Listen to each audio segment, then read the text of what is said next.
Greetings! It's I, Cantus and Dracovin, your Lord and Emperor here at the Dracovin Empire, and welcome. Today we're once again diving into Pathfinder. So joining me live here on Twitch.tv, welcome! Hi, live people. If you're joining me on YouTube, hi YouTube. I hope you're also enjoying. Remember just to give those support things, to follow on Twitch, or the subscription, liking, ring the bell over on YouTube. And for both of you, either wherever you went, if you played a dwarf, have you had relationships as a origin, or maybe even stories if you haven't played a dwarf, with the Five Kings Mountains? Because that's our topic today, the Five Kings Mountains.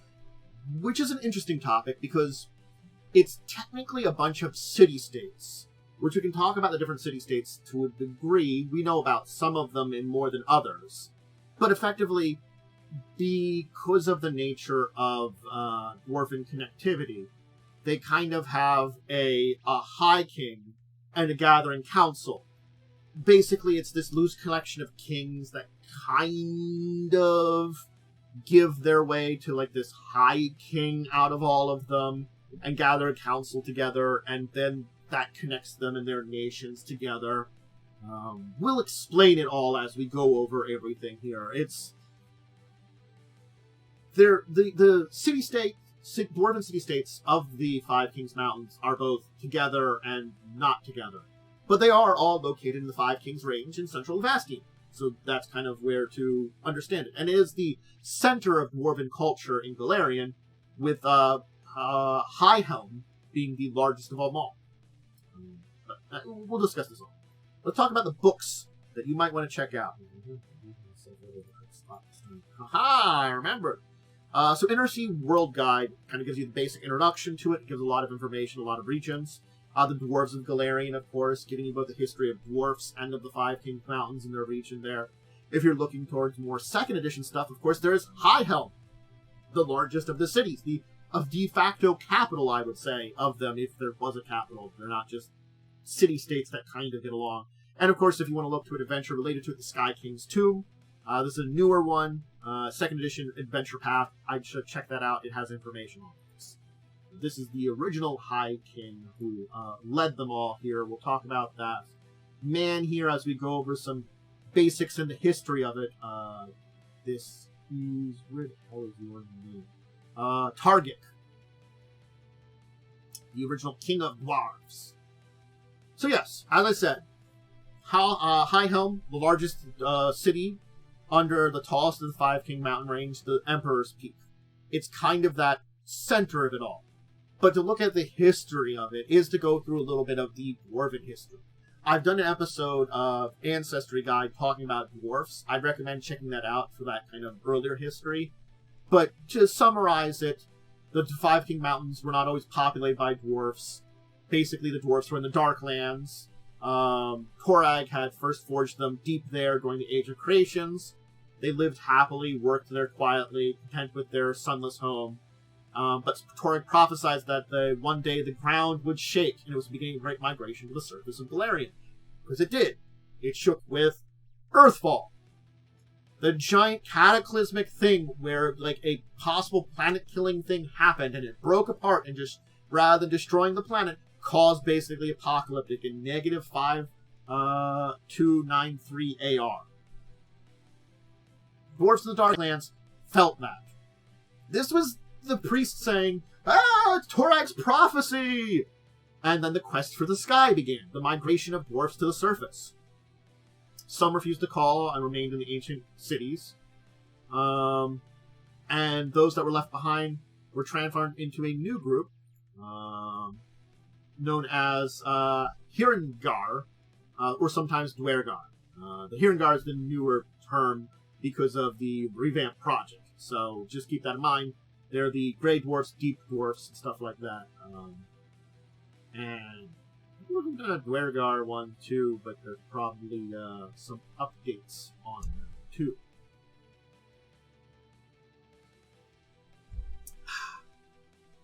Anyway. So, regardless though, the movement of people had a lot of problems. They fought with the orcs as they traveled the surface, battles driving them farther upwards. They squabbled among themselves. There even was some open warfare that stalled the quest for the sky, and that's when we get our nice gentleman here, who I'm showing, Tarragic, who, through diplomacy, wisdom, and a bit of coercion, basically united all the dwarfs into one. Because remember, these were just dwarfs that were living underground. They had this prophecy, they all left. They probably had their own societies, groups, and things like that, down deep underground. And so now they're all traveling together. There's bound to be conflict. And he's just like, boom, bitches, we're all together now. We're all dwarfs. Follow me. So he crowned himself king of all dwarfs in negative 5133 and founded the kingdom of Targath. Then the dwarfs first emerged on the surface in the Five Kings range in negative 4987. So, quite a bit after that. But yes.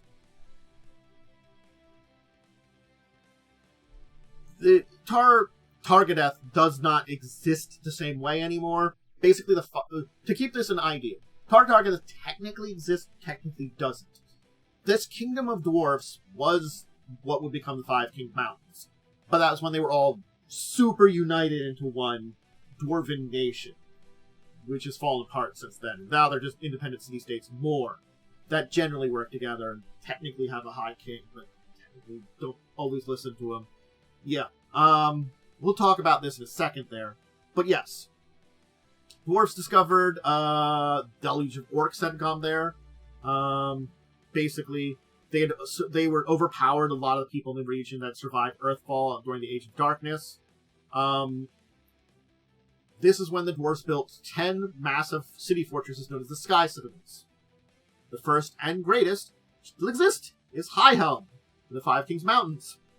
And that's where the rulers of Targath started their civilization in this decimated world. The orcs and dwarves continued fighting. The sun returned. The Age of Darkness ended. The dwarves had tactical advantages and basically managed to drive them away over the next 1,000 years. And the dwarves expanded, population growth, Golden Age. The orcs gained strength, began attacking the Sky Citadels. Under the command of Belkazin, their greatest hero, they conquered the Sky Citadel Koldora, now known as Urgur in the hold of Belkazin in negative 3708. And they lost a couple other Sky Citadels in subsequent centuries. They lost power, prestige, and so Targath continued to the Age of Enthronement and never regained its greatness. There's a carved kingdom in one of the mountains. The era of Five Kings. So this government that was Targath finally collapsed. The full government it usually had. After existing for over 6,000 years. In 1551 AR. Remember, I said the kingdom was founded in negative 5133. 6,500, nearly 6,600 years, nearly 6,700 years before the government finally collapsed. Each of the four remaining Sky Citadels had to defend itself. Dungunhold and now the Mana Waste, Yanderhof and Varizia, Carcabrus in the World's Edge Mountains in Taldor, and Highhelm. Highhelm had that place for imagination of dwarfs. And it basically, new dwarven kingdom rose out of it after the disbanding of Targath. Because remember, there's basically four of these places, and we know the four that still exist that are dwarven controlled today.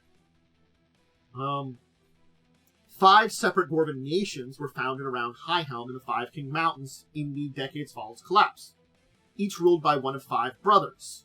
Gardrick I in Gardath, Sagram the Holy in the pious kingdom of Sagarath, Dogon in the Pendrell kingdom of Dogoth, Garak the Younger and laborious kingdom of Garadan, and Tagric in the everlasting kingdom of Tagarit. Those are some hell of a names they gave their countries there.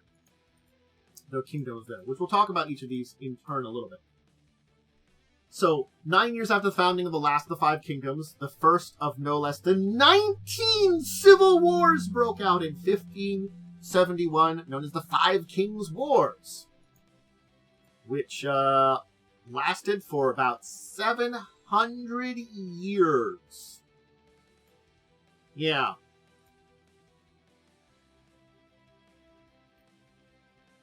"700 years of this.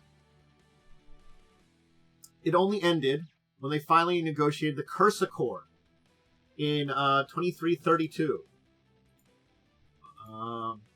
which is a peace treaty signed at Highhelm's council building between these 5 kingdoms. It was successfully negotiated with delegations of Callistocrats from Druma, and so long-standing peace began. And these 5 kings gave the region its name. And in celebration of the event, the likeliness of the forward-thinking monarchs in the sides of the mountain overlooking important paths. So basically, the thing I'm showing you here, they basically, at the end of these 700 years and 19 civil wars, the kings that were like, peace, good, got their faces carved. And this lasted for 160 years and before the enemies invaded the kingdom in 2492.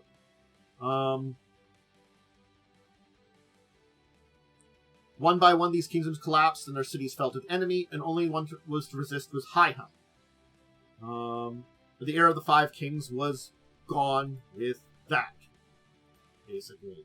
The orc invasion caused them to fall. So, we won't necessarily dive much into these kingdoms because they came and went, so to say.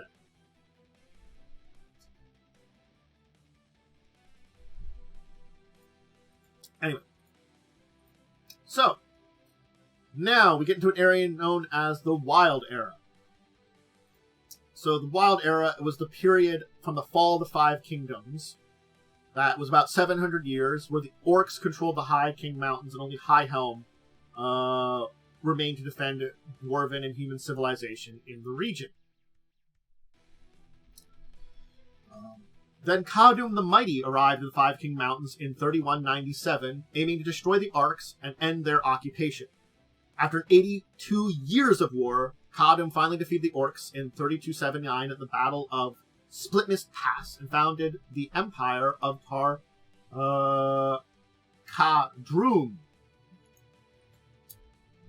The city of Jernashal was founded under the mountains in 3312 and could be the permanent city of the new empire and its later capital. Chermassel's sister city of Rasari Kantan was formed on the surface in 3451 and became a trading center. 500 years, its cities flourished until the rending of Darsmoor's Crag in 3980. Look, a lot of shit happens to these people here. You know, this place has gone through a lot of shit. So, yeah. The rending. 3980. The volcano known as Droxmoor's Crag erupted and destroyed Jermashel and its sister city of Rasar Kantan, forcing them to flee their ancestral home. It broke the spear of the dwarfs and marked the beginning of the decline of Kardum as they fell into apathy in indifference. King Talhric the Industrious tried to inject spirit ethics back into the people, but after his death in 4277, they once again fractured. Audric Tarek murdered his cousin, Garbod Tarek, and seized the throne in 4369, and attempted to create a theocracy. Resulting Forge War raged for 13 years. Generals loyal to the True Crown fought to keep the kingdom united but failed, or declared himself a theocrat, and commanded all dwarves to work in the name of his patriarch deity, Droskov. For nearly 100 years, the dwarves in the 5 King Mountains lost all sense of art and beauty, and their castle became adequate. Many fled to other dwarven settlements, and as well settling in Druma and the Mindsplit Mountains. And in the end, the police could not maintain hold of the other dwarfs, and Orc's theocracy crumbled in 4466, with entire settlements abandoned. There are some believe that some dwarfs left their treasures there. So, since the 250 years since Droskar's kingdom failed, no single dwarf has been able to unite the people of the Five Kings Mountains. The remaining 4 Sky Citadel dwarves are great metropolises, but no can claim more than a city-state.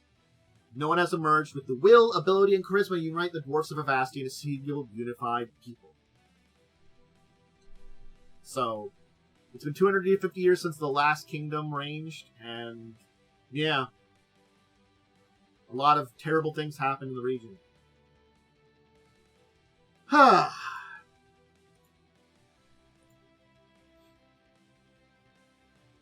So here is a picture of Highhelm and its form. You can see the kind of side view of it. Because it is honestly the major place left in this entire region. Keep that in mind. We'll talk a little bit about Highhelm here as part of this. But, yes. I might talk about Highhelm in its own thing, though, all the dwarven Sky Citadels as their own thing, rather than this. That might be a cool thing to do. So, the Five King Mountains are harsh, dangerous, tall, imposing peaks rich with ore, iron blood mushrooms. They're rocky, occasionally plateaus. They're savage giants, bloodthirsty wildlife, very few natural resources. It's surrounded by Druma, Kionin, Galt, Andorra, Eisger. None of them have been able to establish settlements any closer to the foothills and don't approach the dwarven territory at all. Regardless of the dwarves having the control they did, there's just this keep away from it at this point in time. They don't interfere with any industry carried out by these stout folk in the higher reaches, and they, although they do conduct trade with the dwarves. Dwarven lumber mills produce and procure timber and firewood and support tunneling operations in the forest foothills. And some provide light and heat near the surface. Massive iron gates decorate the huge dwarven faces carved above the entrance, all guarded by primary ways into the cities of the Five King Mountains. Smaller entrances located on high, otherwise intersecting plateaus allow them to cultivate crops and provide grazing lands for herds. There's also a large number of iron-gated tunnels that ensure fresh air reaches even the deepest tunnels. And smoke and toxic gases can be safely vented. Reservoirs are built to catch the seasonal snowmelt and fill subterranean cisterns with clean water. The underground dwarfs have done miracles of engineering. Deep inside the mountains lie sprawling metropolises that stretch the length of the Five Kings range. Nearly all settlements of the Five King Mountains are linked by long tunnels. There are occasional tunnel collapses, and tunnels are sealed on purpose. In places like Droskar's Crag, or the sealed-off ancient city of Sardok, travelers are forced to travel above ground in those cases. They've constructed iron gates throughout the tunnels and learned their lessons during the Urk invasions. These gates are usually open to help facilitate travel and commerce between cities. Safety reasons, the dwarf cities are arranged in dozens of discrete semi-autonomous caverns. Tunnels and caverns are supported by vaulting arches. The tunnels are planned, smooth, rune-curved, and halls and passages of the city, cavern cities are hung with tapestries, banners, to honor histories, heroes, leaders, and gods. And despite the ability to see in the dark, most inhabited areas are lit by oil lamps, tallow candles, torches, magic spells, because they appreciate color and the play of light. The mines are never lit with true fire due to the existence of explosive gases. So there you go. And the mountains in the Five Kings range are Droskar's Crag, South Peak, Droskar's Crag, North Peak, Emperor's Peak, Mount Langley, Mount Mist, Mount Agarak, Mount Kasseria, Queen Peak, Mount Gustus, Mount Onik, Mount Suya, Mount Kala. Whew!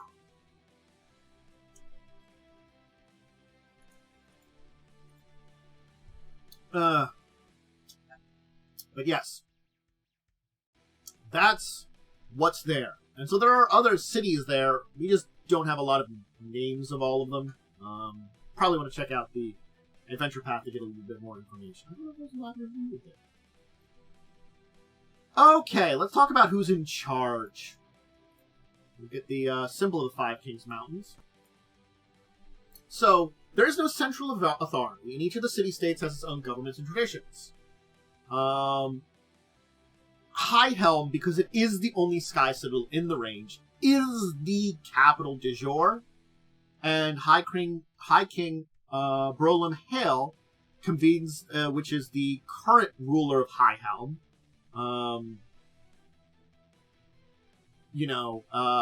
uses his might to gather council meetings, basically, the Grand Gathering Council, which are composed of the rulers of Larid, Highhelm, Kovalar, Tagrot, Rol, Grimdur, and Tar Kazmuk once every 200 years.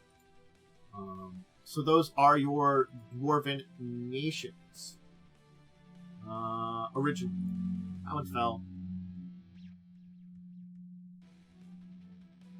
Originally, that was what it was. So, yes.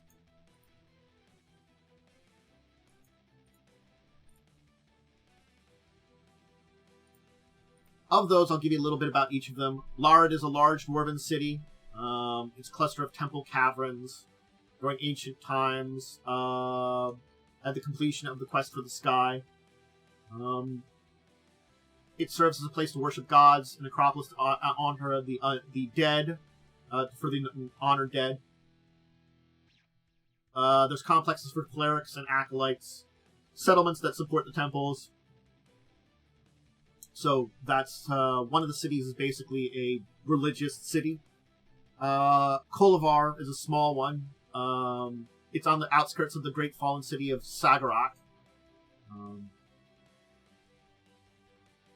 So, yeah, it's built there on the outskirts of one of their fallen cities.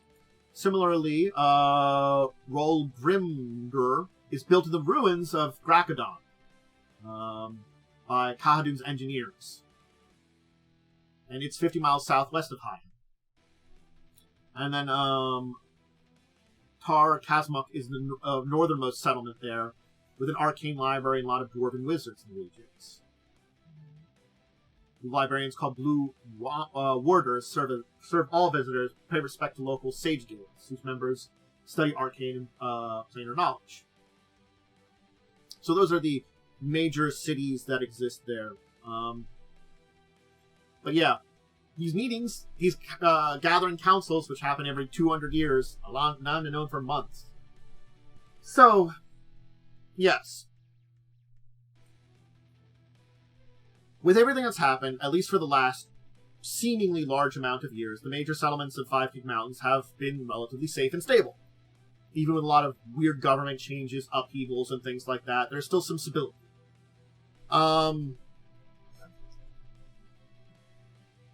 The traditions and stability don't translate to ignorance or naivety, though. They keep an eye on things like Tarbafon and his actions there, the tensions between Cheliax and Andoran, the Ironfang Hoblins of Oprak, and the newly established realm of New Thassalon. There's a lot going on that they have their eyes on, because, well, there's a lot going on. They're like, well, They have business relations with Andoran, even though the democratic ideals don't sit well with conservative dwarfs very much for Andoran. They have a fondness for the people of Druma, and who helped them negotiate the Curse Accord and end their internal war. It's a primary trade destination for them with Curse and Nicridi.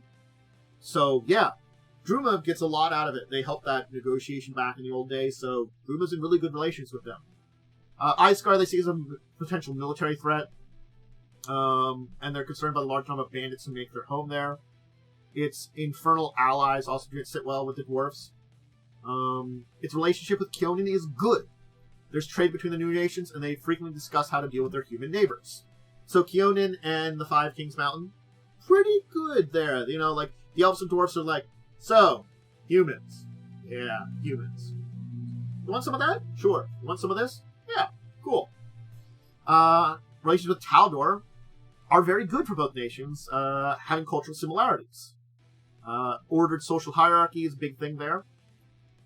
It has encouraged dwarven immigration from the Kaifking Mountains to Taldor, as dwarven expertise in mining and metalworking is desired.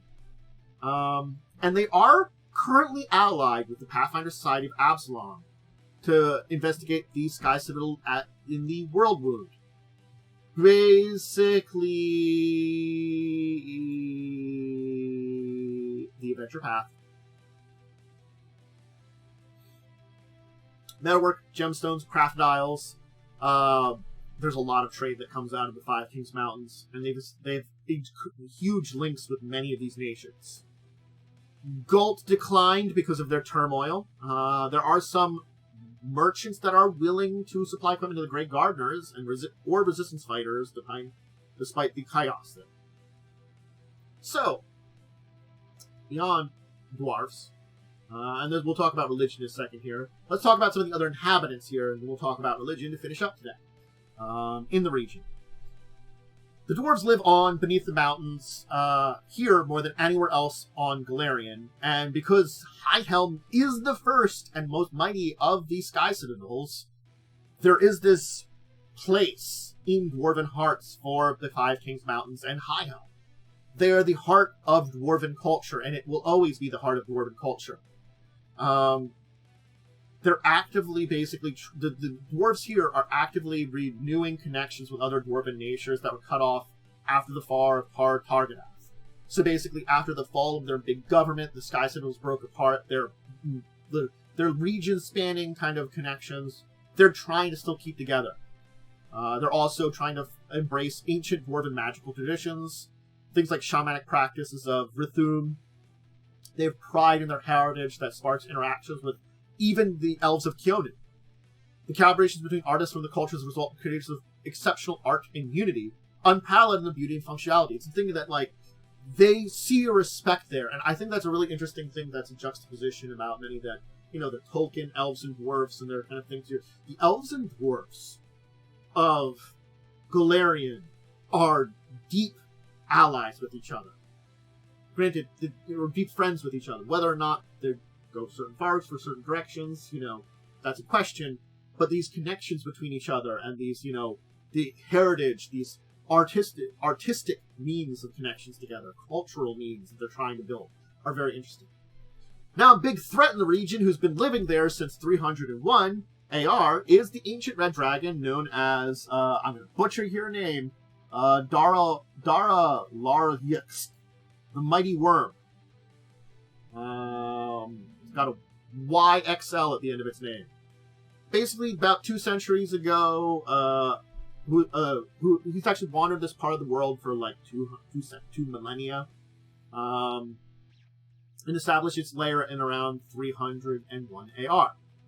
It's one of the mightiest dragons in Golarion and has the title the Sixth King of the Mountains. The dwarfs are vigilant of it. They don't want their wrathful neighbor to resurface and have havoc in the area. So yeah. Big old red dragon hanging out there. You're like, you're here. But also, trying to defeat you. That seems hard. You're probably one of the most difficult and probably the ancient and most powerful of red dragons on the planet, maybe.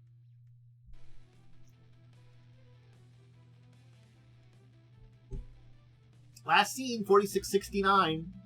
So they basically want to kind of know everything about where he is and what he's up to. As for the last thing we're going to talk about when it comes to Five King Mountains, let's talk about religion. Because Torag is a big one. Here's the holy symbol of Torag I got shown here. You know, the traditional dwarven deities are a big, important part of the veneration here. But there is more of them. Magrim, Angrad, oversee battles, often held up as the mentor-mentee example, while Trud has favor amongst the youths. Fulgrit represents the role of mothers, wives, daughters, and those that provide emotional support, while Volka is the guidance of the manners of heart, challenge akin to battle and craftsmanship, viewed similar to that. If you involve in diplomacy, you seek the wisdom of Grindinar. Kolos commands respect and is cited in formal oaths. The common expression is Kolos witness these words. Within it, the broader pantheon, Drangivit and Droskar receive limited worship, though they're still recognized as essential, albeit less facets of the dwarven experience and consequences, and consequently the Pantheon.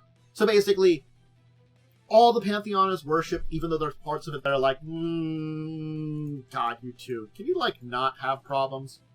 Dracovin being the dwarven goddess of debt and vengeance, and Droskar being, the Dark Smith, master of the Dark Furnace. The kind of more unholy one. Anyway. But, there you go! There's the Five Kings Mountains. And yeah, I probably will do videos for, like, Highhelm and the other Sky Citadels, because the other Sky Citadels are their own nations at this point in time, and Highhelm, as much as it could be talked about here as part of this entire thing, I feel like I should respect it and give it its own video. Because not only is it the capital of the Five Kings Mountains, it is still technically its own city-state. The Five Kings Mountains are loosely connected, at least right now. Maybe that'll change. Maybe something will inspire the dwarves to once again unify. There's things like the lost Sky Citadels and places like that reclaiming one of them might draw the dwarves of Golarion together again into one great nation. But again, plenty of them live in places that are separated out. Think about like places like the Sky Citadel over in the Manoists. Dungenholt. They're connected deeply with Alkenstar and make their living there. It'd be very hard for them to connect up. Other places are set about in the world very separate from each other. Dwarf culture, this cultural center, still does exist. The Five Kings Mountains still has this significance for dwarfs. It's where they came to the surface. They will always remember that. No matter how violent and dangerous and how history here has seen the rise and falls of kingdoms and empires and groups that have attempted to vie for control over what is to be dwarf. Theirs is a history that is both incredibly long, also one filled with much both joy and sadness. The Five King Mountains, in a way, represent the turmoil, the history that's gone across most of Golarion, especially the reasons of the various continents in the Inner Sea region, because of things like Earthfall. Still, these monarchs work together, and Highhelm remains at its seat of not power, not truly power, but respect. The Kai King of Highhelm is still respected, and is still the important figure in everything about what it means to be dwarfs, not just the Five Kings. But that's it for today. I hope you enjoyed. Remember to check out other tabletop stuff I do. I'm doing it live on Twitch and eventually up on YouTube. If you're joining me live, Tuesdays, Thursdays, Saturdays for tabletop-related content like this. Tuesdays, Thursdays between 1 p.m. EST in the afternoon. Sometimes later, sometimes earlier, depending on life schedules. Thursdays is the Pathfinder day when I tend to do all the Pathfinder recordings and videos and stuff like that. And then Saturdays at around 11 o'clock in the morning, late morning, just because that has to be close to that. Pathfinder First Edition. I have a live play of it, The Crimson Queen, every Wednesday at 9 p.m. Again, still all EST. Check that out if you want to see Pathfinder stuff in live. And of course, Discussing Tabletop Saturdays at 6 p.m. That's all the things I can shout out that you probably are interested in on both sides. I do some other stuff if you want to check it out on Twitch, YouTube, all that kind of stuff. But for now, I'm going to get going. Oh, and check out social media too, Discord and Twitter. I try to remember those. I forget those a lot. Yeah, got those linked below. So if you want to see cat pics and schedule. Yeah. Anyway, I'm going to get running. Thank you all for joining me and learning more about the dwarfs of the Five King Mountains, these city-states, these kingdoms, small kingdoms under the shadow of many great ones that were once there. And, until the next time we chat, maybe about Highhelm, maybe about another Sky Citadel. Who knows? We'll see. Until that next time, though, I bid you all out there a deep and wonderful farewell.